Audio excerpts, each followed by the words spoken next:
நீண்ட போராட்டத்திற்கு பின்னாலே எங்கே போராட்டம் ஒரு இடத்துல நடக்கலையா நாட்டுல? சட்ட போராட்டமே எதிர்க்கட்சியில கேட்டாங்க, முதலமைச்சர் ரெக்கமெண்ட் பண்ணாங்க, இடம் கொடுத்திருக்கு.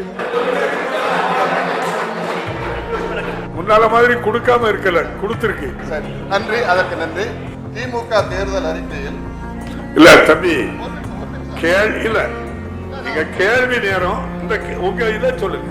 சொல்ல விடுங்க, தவறா சொன்னா நீங்க தப்புன்னு சொல்லுங்க. இல்ல இல்ல தவறு இல்ல, நான் மாண்புமிகு உறுப்பினருக்கு அன்பா சொல்றேன். காரணம் சொல்றேங்க, தயவு செஞ்சு நான் ஒவ்வொரு காலகட்டத்திலும் பேசுவேன். மாண்புமிகு சபாநாயகர் இப்படியே குறுக்கீடு செய்யறாங்க அப்படின்னு நான் கேள்வி கேட்காம உட்கார்ந்துக்கிறேன். நீங்க என்னுடைய இல்ல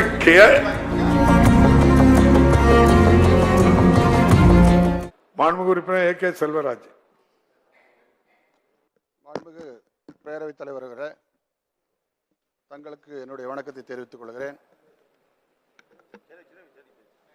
மாண்புமிகு மைக்கிட்ட பேசுங்க, அவன் சத்தாம பேசுங்க. மாண்புமிகு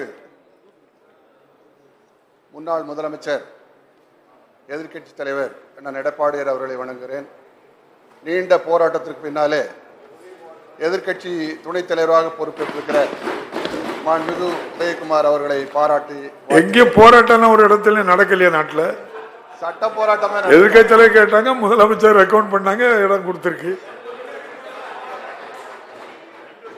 முன்னால மாதிரி கொடுக்காம இருக்கல, கொடுத்திருக்கு. சரி, நன்றி, அதற்கு நன்றி. மாண்புமிகு பேரவைத் தலைவர்களே,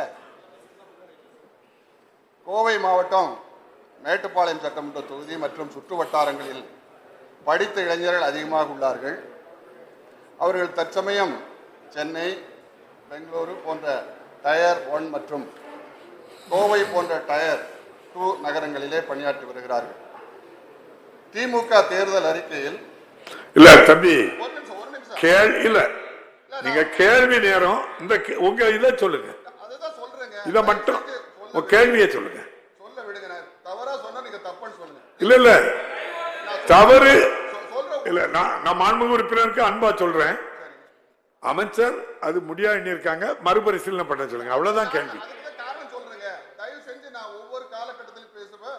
மாண்புமிகு சபாநாயகர் இப்படியே குறுக்கீடு செய்யறாங்க அப்படின்னு நான் கேள்வி கேட்காம உட்கார்ந்துக்கிறேன். நீங்க என்னுடைய இல்ல கேள்வி நேரத்துல இங்க பாருங்க, நீங்க சொன்னதுக்காக சொல்றேன். கேள்வி நேரத்துல நீங்க உங்க தலைவரை புகழ டிமாண்ட்ல பேசும்போது புகழலாம், அந்த நேரத்தையும் வீணாக்குறீங்க. அதுக்கப்புறம் வரும்போது தேர்தல் அறிக்கைக்கு போறீங்க. கேள்வி கேட்டா அந்த கேள்வி அது சம்பந்தமா பதில், அதுக்கு மறுபரிசீலனை, அதான முறை.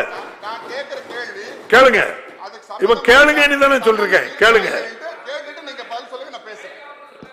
இல்ல கேளுங்க. திமுக தேர்தல் அறிக்கை வரிசை 193 தொழில் ஒத்துக்களை பரவலாக்குவதன் மூலமாக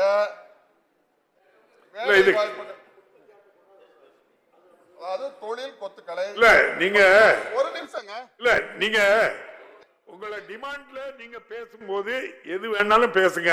என் கேள்வி நேரத்தை மக்களுக்கு பயன்படக்கூடிய நேரம் இது. நீங்க அதை மட்டும் நீங்க பேசினா நல்லா இருக்கும். இல்ல அமைச்சர் ஒரு பதில் சொல்லிருக்காங்க, அதுக்கு நீங்க அடுத்த துணையா கேளுங்க.